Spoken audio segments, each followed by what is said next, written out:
আমি আমার জন্য আসিনি বোকা। আমি আসছি কেন? আমি আসছি আল্লাহর জমিন আল্লাহর হুকুমতকে কায়েম করার জন্য। আমি আসছি কেন? এই যে শত মানুষ আছে, মুসলমান, হিন্দু, বৌদ্ধ, খ্রিস্টান, সবার অধিকারকে প্রতিষ্ঠিত করার জন্য। আমি এখানে আসছি কেন? চুরি, গুন্ডামি, বদমাশি, চাঁদাবাজি, জুলুম, অত্যাচার চিরতরে বাংলাদেশকে উৎখাত করার জন্য। আমি এখানে আসছি কেন? প্রত্যেকটা জনগণের অধিকারকে ফিরিয়ে দেওয়ার জন্য। এখানে যারা আসছেন সবাই প্রতিনিধি, কেউ ইউনিয়নের প্রতিনিধি, কেউ ওয়ার্ডের প্রতিনিধি, কেউ ইউনিটের প্রতিনিধি। তার মানে আপনারা এক একজন ইমাম। মনে করতে হবে আপনাদের পিছনে অনেক মুক্তাদি আছে, নাকি ভাই? ঠিক না? এখানে সব ইমামরা আসছেন, মুক্তাদিরা আসে নাই। ইমামরা প্রশিক্ষণ নিবে, মুক্তাদিদেরকে সে প্রশিক্ষণ দিবে। আমাদের কাজটা কি? এই কাজটাকে বুঝতে হবে। আগামীতে আমরা এক নির্বাচনের যুদ্ধ অবতীর্ণ হচ্ছি। নির্বাচনের যুদ্ধ, কি কথা ঠিক না? এই যুদ্ধে আমাদেরকে ইনশাআল্লাহ অবশ্যই বিজয় অর্জন করতে হবে। যুদ্ধে জেতার জন্য বহুতগুলি শর্ত সারায়াত আছে, কথা ঠিক না? এর মধ্যে এই যুদ্ধটা কার, এই প্রথম সেন্স আপনাকে নিয়ে আসতে হবে। আমি কার জন্য যুদ্ধ করি, কেন যুদ্ধ করি, উদ্দেশ্যটা কি? যতক্ষণ পর্যন্ত আপনি উদ্দেশ্য সম্পর্কে অবগত না হবেন ততক্ষণ পর্যন্ত আপনার যুদ্ধের স্পিড আসবে না,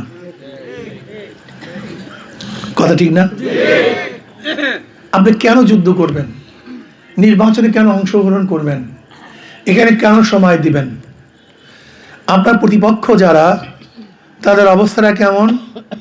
তারা প্রতিদিন টাকা দিবে, পয়সা দিবে, পেট্রোলের পয়সা দিবে, খাওয়াবে, বিরিয়ানি খাওয়াবে, তারা মাঠে থাকবে।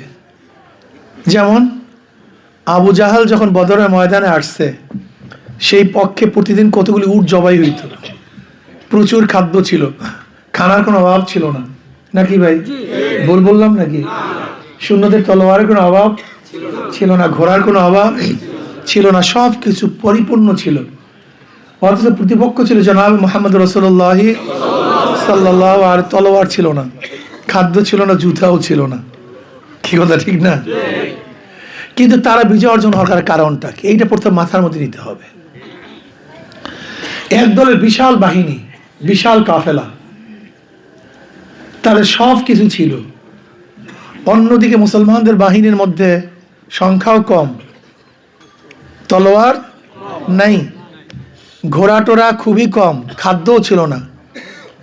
এমনকি আপনারা জানেন আরবের ভূমিতে জুতা ছাড়া হাঁটাই যায় না, অনেক সাহাবাদের জুতোও ছিল না। এমনকি সাহাবাদের দিকে তাকিয়ে নবী আলাইহিস সালাম বলে, আল্লাহুম্মা আনশিদুকা আহদাকা ওয়া ওয়াদাকা আল্লাহুম্মা ইন শি'তা লাম তু'বাদ। মাওলাহে, যে কাফেলার সাথে লড়াই করতে নেমেছি, এদের সাথে যুদ্ধ করা, জিতার কোনো সম্ভাবনা আমি দেখি না, কিন্তু একমাত্র তোমার রহমত, যদি তুমি চাও বিজয় দিতে পারো, আর তুমি না চাইলে আমরা বিজয় অর্জন করতে। তার মানে মুমিন সবসময় কার উপর ভরসা করে? নাম্বার এক, এই আমাদের ভরসা করতে আল্লাহর উপরে। সাহাবারা কি বললেন? সাহাবারা কি বললেন? নবী আলাইহিস সালাতু ওয়াস সালাম যখন এত বেচৈন অবস্থায়, অস্থির অবস্থায়, মিকদাদ ইবনে আসওয়াদ রাদিয়াল্লাহু বললেন, ইয়া নবী আল্লাহ, ইয়া রাসূলুল্লাহ, আমরা মুসা আলাইহিস সালাতু ওয়াস সালাম উম্মত নই। যেমন মুসা আলাইহিস সালাতু ওয়াস সালামের উম্মত বলেছিলেন, তুমি বল তোমার রব গিয়ে যুদ্ধ করো, আমরা এখানে বসে আছি, আমরা যুদ্ধ করতে যেতে পারবো না। কিন্তু আমরা তোমার উম্মত, তোমাকে ভালোবাসি। ওয়ালাকিন নুকাতিল ইয়ামিনিকা ওয়া শিমালিকা ওয়া বাইনা ইয়াদাইকা ওয়া খালফাকা। মুসা আলাইহিস সালাতু উম্মত তার নবীর সঙ্গ দেয় নাই, তার কথা মানে নাই। কিন্তু আমরা আপনার উম্মত, আমরা আপনার ডাইন দিক থেকে যুদ্ধ করব, বাম দিক থেকে, সামনের দিক থেকে, পিছনের দিক থেকে, ছাড়বো না, ময়দান লড়তে থাকি। এই যে দেখেন, সাহাবাদের মধ্যে ইস্তেকামত ছিল, দৃঢ়তা ছিল, তারা বিজয় হবেই হবে। এই দৃঢ় প্রত্যয় নিয়ে তারা রাস্তায় ঝাঁপিয়ে পড়েছিল। জিতছে না হারছে? তাহলে আমাদেরকে কি করতে হবে? আমাদেরকে এই খুলুসিয়াতের সাথে দৃঢ় প্রত্যয় নিয়ে বিজয়ের আশায় আমাদেরকে রাস্তায় ঝাঁপিয়ে পড়তে হবে ইনশাআল্লাহ। এই কাজটাকে নিজের কাজ মনে করতে হবে।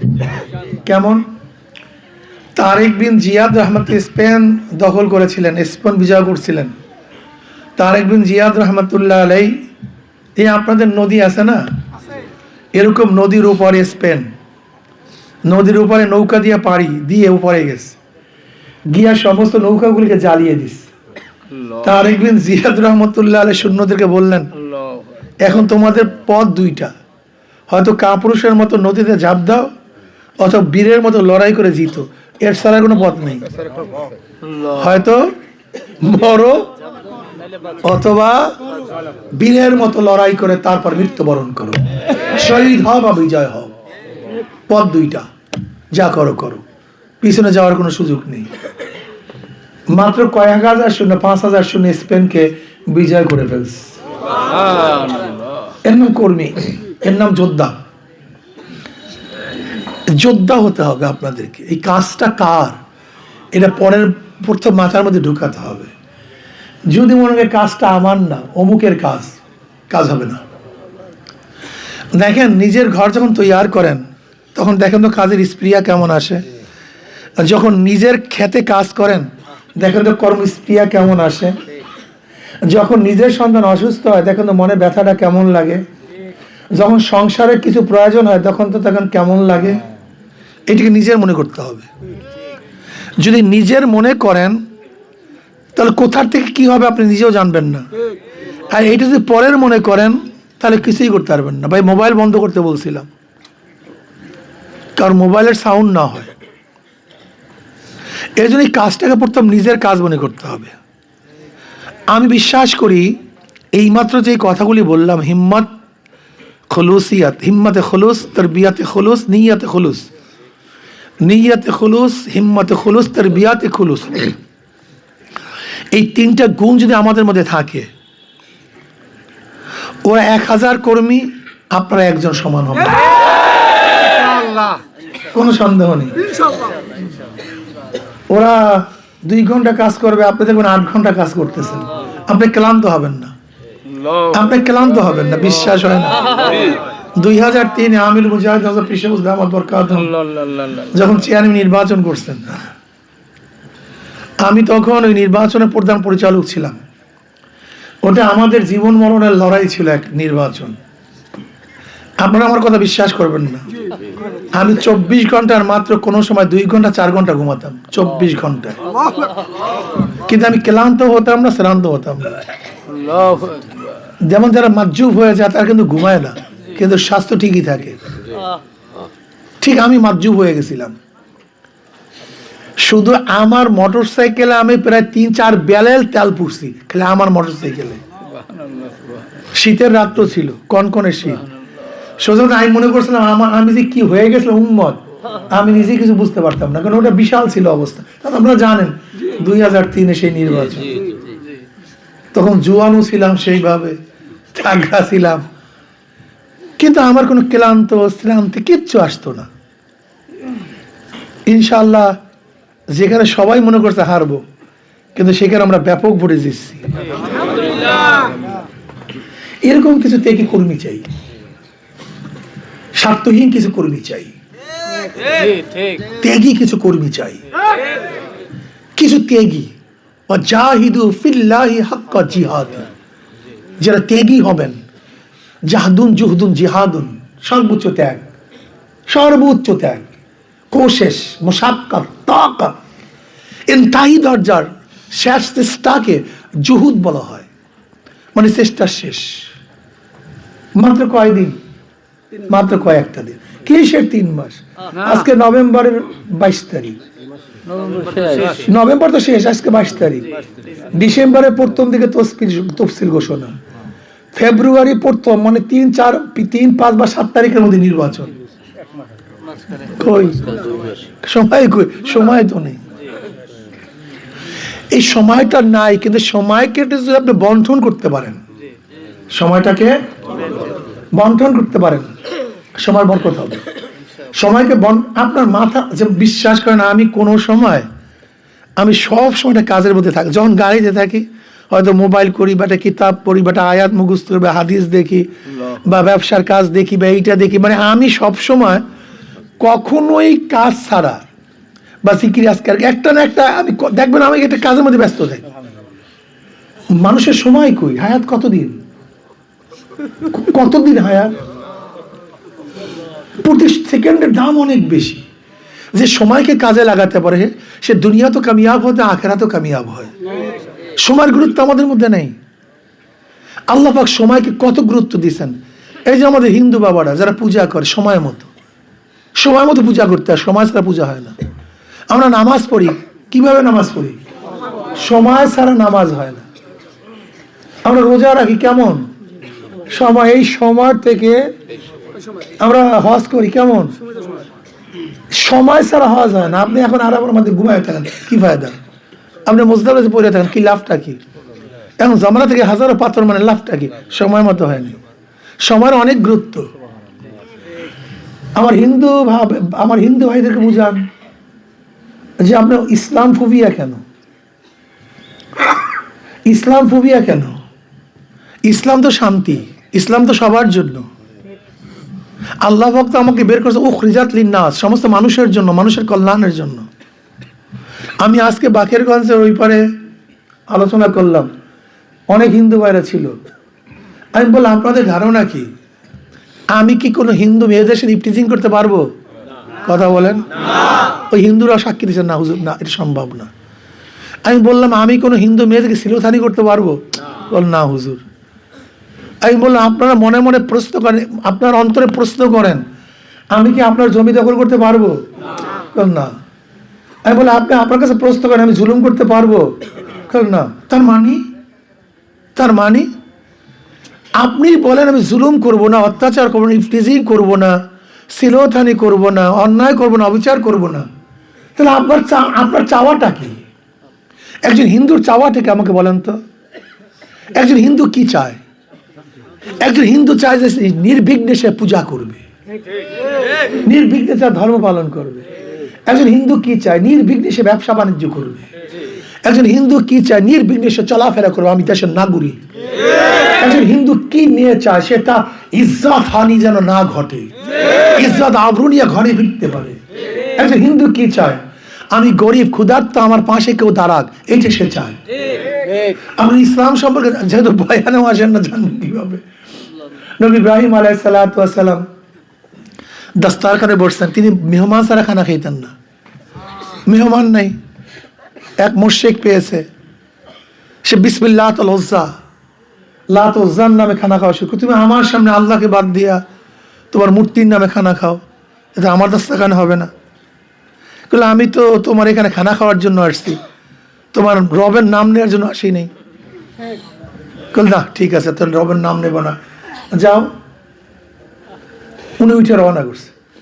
এর মধ্যে আল্লাহ পাক ওহী নাজিল করছে, ও ইব্রাহিম, আজকে 80 বছর পর্যন্ত ওর ভূতের নামে, ওর মূর্তির নামে খানা খাইছে, আমি কোনোদিন দস্তারখান থেকে উঠাইনি।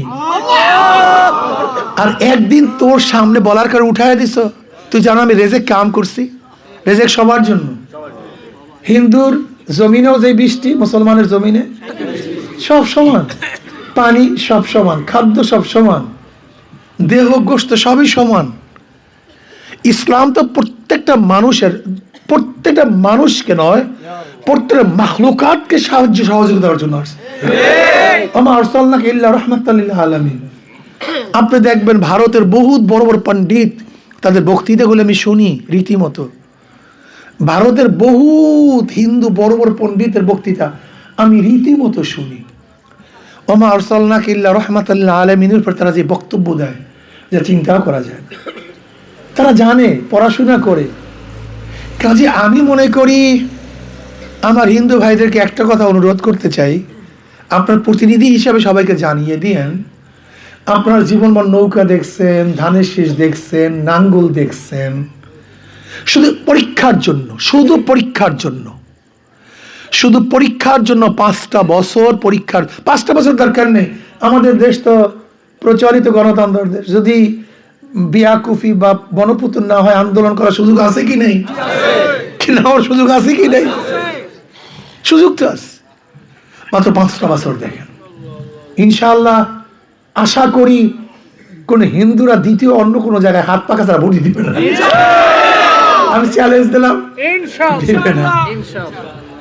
বিশ্বাস করেন, দিবে না। কেননা এই যেমন ধরে নেন, আমি বাকেরগঞ্জে আসলে কোনো জায়গায় কোনো অনুদান দেওয়ার এখনো নিয়াত করি নাই, চিন্তাও করি নাই। তা আমি চিন্তা করলাম, প্রথম আসছি তাই মন্দিরের জন্য কিছু বলে, মসজিদের জন্য আনলেন। মসজিদ তো প্রায়োরিটি, আমি দিলে গেলে হয়তো মসজিদ হুজুর দিবি, কথা ঠিক না? কিন্তু আমি যে মন্দিরে অনুদান আনতে পারি, দিতে পারি, এর জন্য আমি প্রথম মন্দিরের জন্য অনুদান নিয়ে আসছি। আমরা 14 ইউনিয়ন এবং 1 পৌরসভায় মোটামুটি 50,000 টাকা করে 15টা মন্দিরে আমরা আপাতত দিতে আসি। পরবর্তীতে আশা করি পর্যায়ক্রমে সমস্ত মন্দিরগুলিতে দেব। মাদ্রাসা মসজিদগুলো আস্তে আস্তে দেওয়ার চেষ্টা করে, বাকি আল্লাহ পাকের ইচ্ছা। যাক, আমি যেটা বলতে চাই, এখানে একটা ভুল বুঝে বুঝে আসছে। অনেকেই মনে করে যে ইসলাম, আমরা হিন্দু, তোমরা যাদেরকে জীবনভর ভোট দিস তারা কি করছে? সবচেয়ে অত্যাচার অবিচার তোমাদের বেশি করছে। এটা আমরা জানি, এটা আমাদের জানা আছে। তো পরীক্ষা বলে একটা বার চেষ্টা করে দেখেন, একটা বার পরীক্ষা বলে চেষ্টা করেন। আমি তো বিশ্বাস করি যে হিন্দুরা, আমি যে কথাগুলি বলতে চাই, শান্তি চায়, মুক্তি চায়, তাদের অধিকার চায়।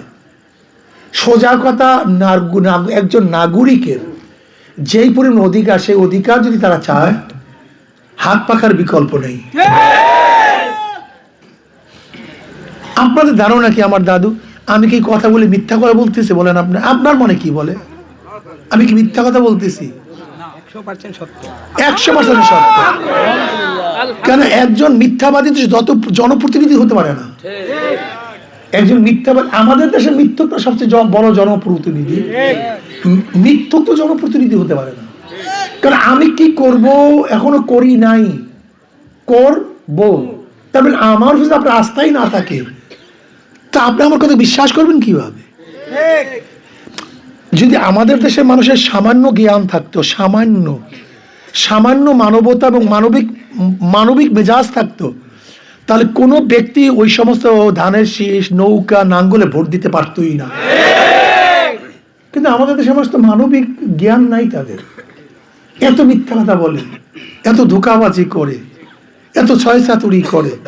এই যে আমি বলছি মন্দির নিরাপত্তা, হিন্দুদের জানমালের নিরাপত্তা, আমি বলছি, ঠিক না? আমি যদি এটি করতেই না পারি, তাহলে আপনি দ্বিতীয়বার আমাকে চাইবেন কেন? একবার মানুষ ভুল করে, দ্বিতীয়টা ভুল করা উচিত না। কিন্তু একমাত্র গাধারা বারবার ভুল করে, একমাত্র গাধারা। আপনি দেখছেন বর্তমান অবস্থাটা কি চলতেছে। শোনেন, 5ই আগস্টে রাস্তায় ছিলাম আমরা, ট্যাঙ্কের সামনে ছিলাম আমরা। অন্য অন্য দল কি করছে আমরা সব জানি। বুলেটের সামনে আমরা, আর আজকে চাঁদাবাজি করেন আপনারা, জুলুম করেন আপনারা।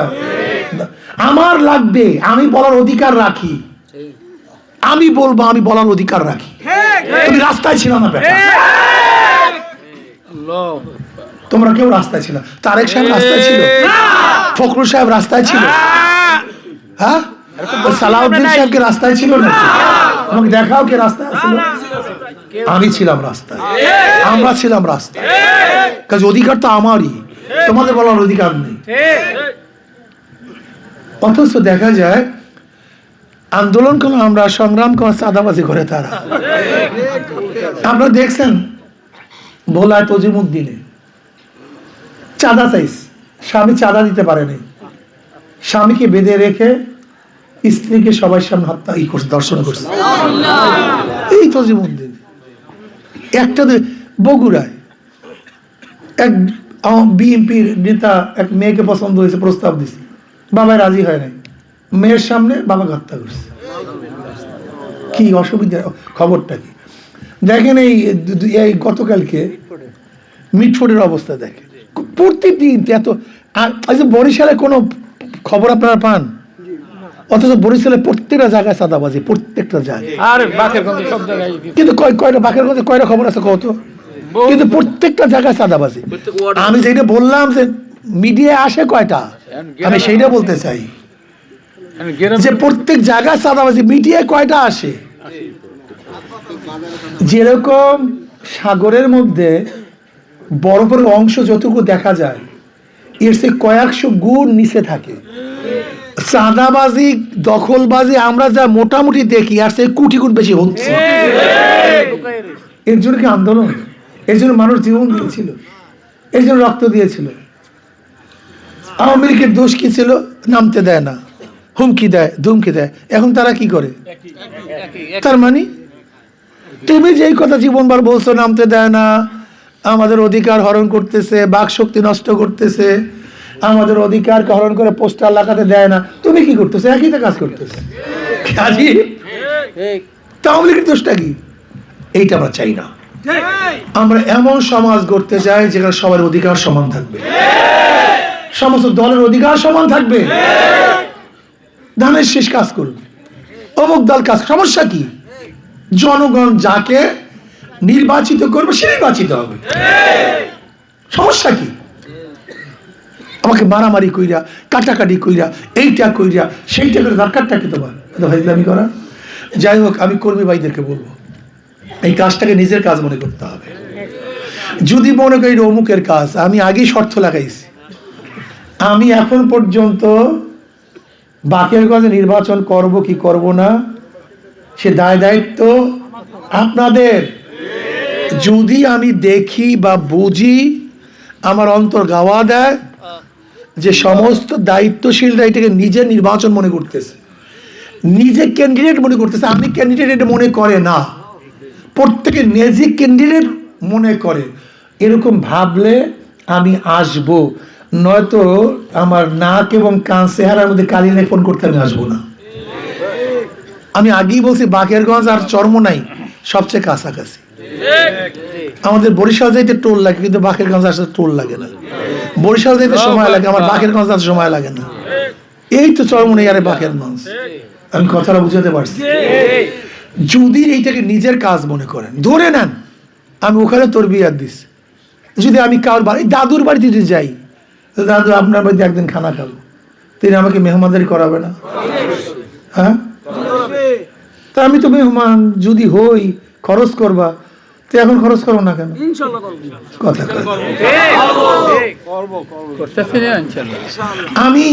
আমি কি বলি, আমি যদি কোনো মুজাহিদ বা আমার কর্মী বা সমর্থকদের বললাম, ভাই একটা খাসি আমাকে দাও, আমি তোমার খাসিটা চাই, দিতেন না?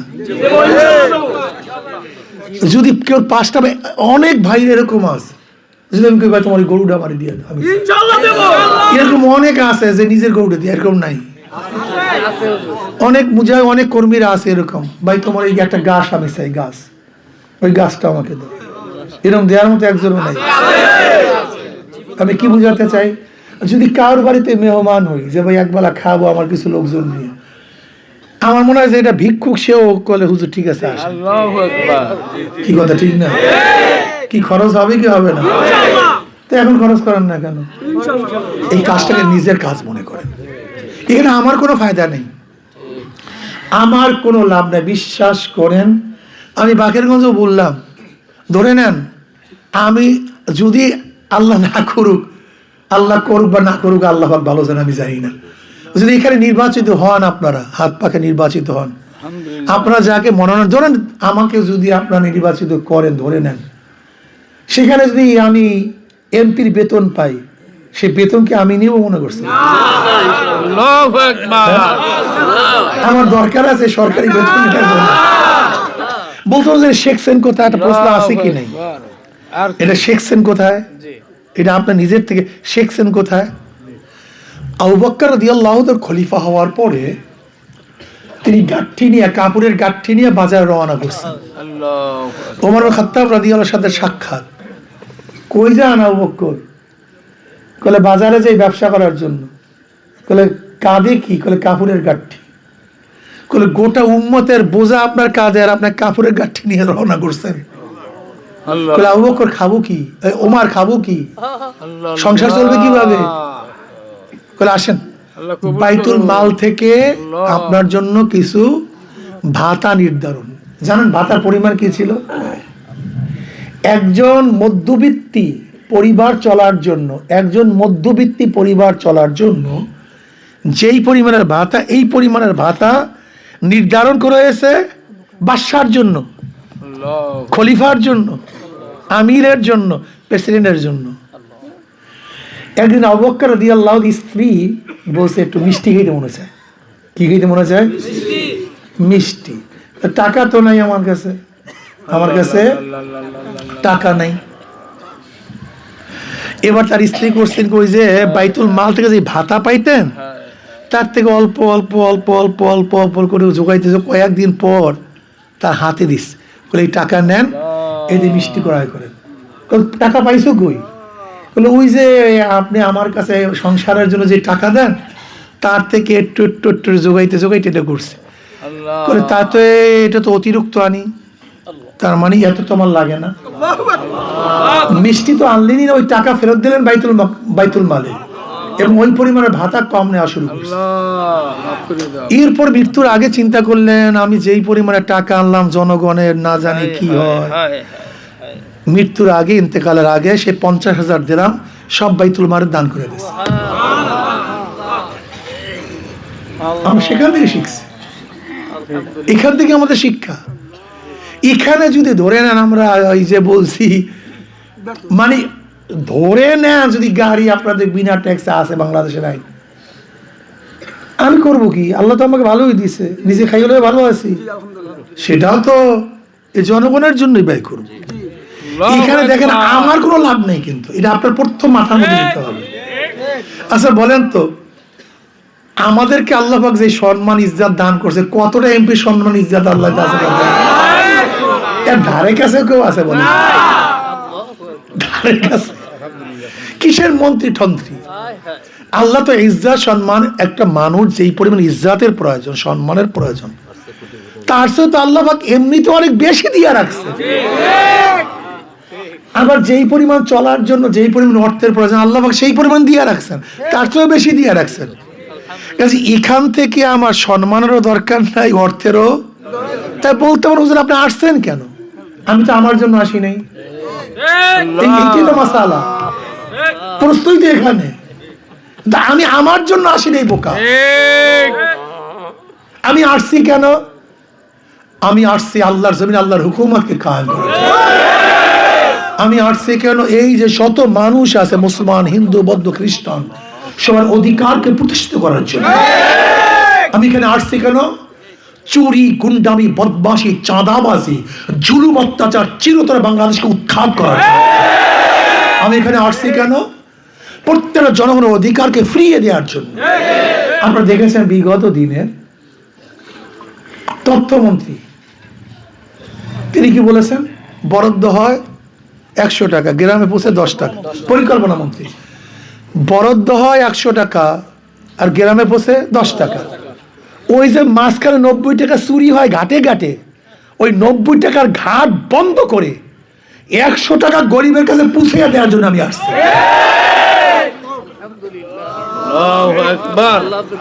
এই শোনেন বোকা, আমি বোকাই বললাম আপনাদের, আপনারা যা মনে করেন না। নিজের ভালো পাগলেও বুঝে, নিজের ভালো। আচ্ছা বলেন তো, আপনাদের মনে হাত দিয়ে বলেন, গরিবদের জন্য যে বরাদ্দ হবে এই 1টা টাকাকে আমি খাবো মনে করেন? যারা সবচেয়ে বড় বন্ধু এদেরকে সবচেয়ে বড় দুশ্মন মনে করে। আমি কি 1টা টাকা গরিবদের খাবো? এটা প্রশ্ন আসে, এটা তোমার মনে আসতে পারে? হ্যাঁ, যারা গরিবদের, আরেকটা মনে রাখতে হবে, যত বাংলাদেশের টাকা বরাদ্দ হয় কোন টাকা ধনীর জন্য বরাদ্দ হয় না, সব গরিবদের জন্য বরাদ্দ হয়। সবসময় মনে রাখবা, বাংলাদেশের যত বরাদ্দ কাদের জন্য? ধনীদের জন্য কোনো বরাদ্দ নেই। আপনারা জানেন না আসলে, ধনীদের জন্য ধনীরা শুধু দেয় ট্যাক্স, ব্যাট, এইটা সেইটা শুধু দেয়, কিন্তু বরাদ্দ কাদের জন্য? অর্থাৎ কপাল পড়ার গোষ্ঠী এমন চোরদেরকে ওদের প্রতিনিধি বানায়, সব খাইয়া শেষ করে ফেলে। ওই পাশ। হ্যাঁ, এই কথার সুন্দর কথা বলছে। আচ্ছা বলেন তো, আমাদের দেশে বর্তমানে দেশি মুরগির 1 কেজি মোরগের কয় টাকা ওজন না ভাই? 600 না? তার 3 কেজির দাম হবে কত? 1800 টাকা একটা মোরগের দাম 3 কেজি। একটা ভালো খাসির দাম 50-60-70 হাজার টাকা। ওই যে 13 লক্ষ টাকা তো বিক্রি হয়েছে খাসি কেস যেটা হয়েছিল, ধরে নেন 30,000-40,000 একটা খাসির দাম। কোরবানির সময় একটা ভালো সার বিক্রি হয় 5 লাখ 7 লাখ 3-4 লাখ টাকা না? এই আমাদের বাবুদের কালী পূজায়, যারা বড় লোক, কালী পূজায় পাঠা বলি দেয় 50-60-70-80 হাজার টাকায় পাঠা বলি দেয়। এই চিটাং দেয় সবচেয়ে বড় বড় পাঠা, ওখানে ধনী বেশি। অথচ আশরাফুল মাখলুকাত বনি আদম একটা খাসি বিক্রি হয় 40-50, একটা সার বিক্রি হয় 3-4 লাখ, একটা পাঁঠা বিক্রি হয় 50-60 হাজার, আর এই বনি আদম বিক্রি হয় মাত্র 500 টাকায়। কি আজিব পাঠা, কি আজিব পাঠা নেই। যদি বিক্রি হইতেই চাও সার হও, কমপক্ষে 5-7 লাখ টাকা বিক্রি হয়, সমস্যা কি? যদি বিক্রি হইতেই চাও গলার মধ্যে রশি লাগাই দাও আর বলবা ভাই আমি সার, আমাকে বিক্রি কম 5 লাখ টাকা কমপক্ষে, তো আমাদের মান ইজ্জত থাকবে নাকি ভাই? যাই হোক, আমার কর্মী বাবারা, এখানে যারা আসছেন আজকের থেকে দৃঢ় প্রত্যয় গ্রহণ করেন, প্রতিজ্ঞাবদ্ধ হন, ইনশাআল্লাহ যে কোনো মূল্যে আমাদেরকে বিজয় ছিনিয়ে আনতে হবে। ইনশাআল্লাহ সব বাদ দেন। আপনি যে ওয়ার্ডে আছেন, আপনি যে সেন্টারে আছেন, পুরা পাখিরগঞ্জ এরিয়ার মধ্যে কোনো ভোট নেই হাত পাখার, কিন্তু আপনার টার্গেট থাকবে আমার সেন্টারকে আমি ফার্স্ট করবই করব। আপনি স্ত্রীদেরকে, মেয়েদেরকে নামিয়ে দেন, স্ত্রীদেরকে কাজ কম করান, এত কাজ করান কেন? স্ত্রীদেরকে 3 ঘন্টা সময় তাকে দিয়ে দেন, যাও আশেপাশে সবাই ঘোরো, আশেপাশে আপনার মেয়ে, আপনার স্ত্রী, আপনার বোনকে নামিয়ে দেন, আশেপাশে যাও, এই ঘরগুলিতে যাও, মেয়েদের কাছে ঘরে ঘরে যাও, দাওয়াত দাও, ওখানে দাওয়াত দিয়ে তাকে নামান, তাকে দাওয়াত দিয়ে তাকে নামান, তাকে দাওয়াত দিয়া তাকে নামান, প্রত্যেকের স্ত্রীকে নামান, প্রত্যেকের বোনকে নামান, মেয়েকে নামান।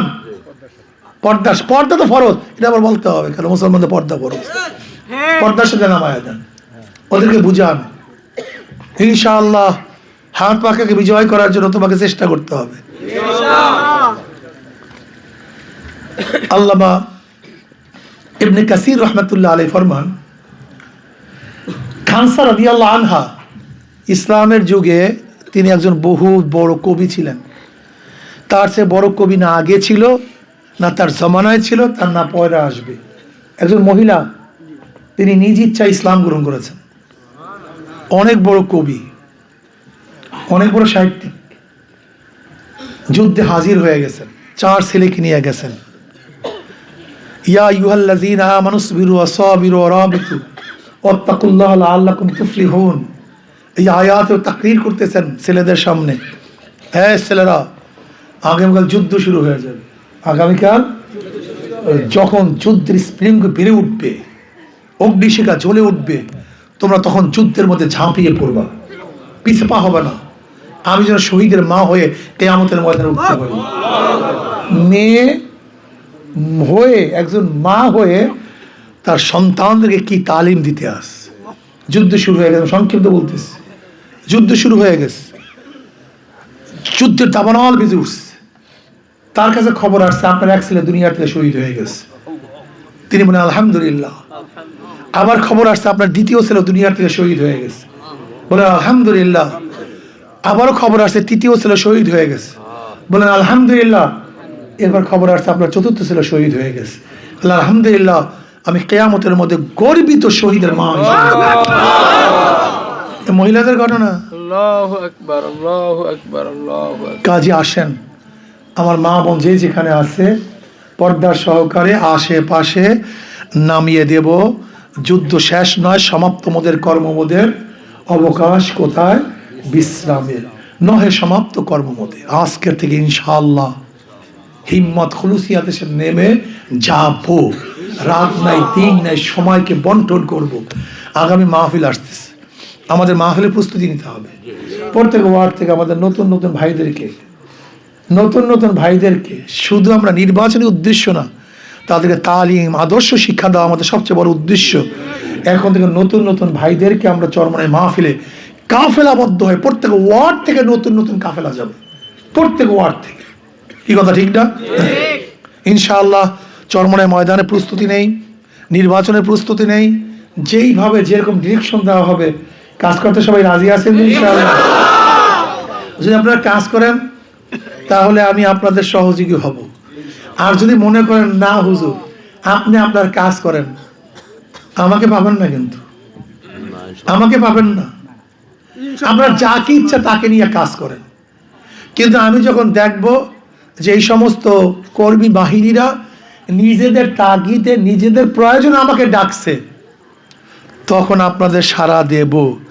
আর যদি মনে করেন আমার তাগিদে আমার প্রয়োজনে আমি আসছি, আমি কিন্তু আসবো না, আমার কোনো প্রয়োজন নেই, আমি কিন্তু আগেই বলছি। কি রাজি আছেন ইনশাআল্লাহ? সর্বোচ্চ ত্যাগ করতে রাজি আছেন ইনশাআল্লাহ? কে কে রাজি আছেন? জান নবী নারায়ে তাকবীর, নারায়ে তাকবীর। মানুষের মার্কা আছে, মার্কা আছে, মার্কা সবাই পালাও, একই সাথে এবার যাবে সংসদে, জানিয়ে দাও, শুনিয়ে দাও, এবার যাবে কৃষক কয়, হিন্দু বলে, থাকবে। আর একটা কথা হলো, মানুষকে শুধু একটা কথা বুঝান, ওনাদেরকে বারবার দেখেছেন, শুধু একটাবার ইসলামকে দেখেন, শুধু একটাবার, শুধু এতটুকু বুঝান, ওদেরকে বারবার দেখছেন, শুধু একটাবার ইসলামকে দেখেন। রাজি আছেন ইনশাআল্লাহ? আল্লাহ আমাকে এবং আমাদের সবাইকে কবুল করে নেন। আল্লাহুম্মা আমিন।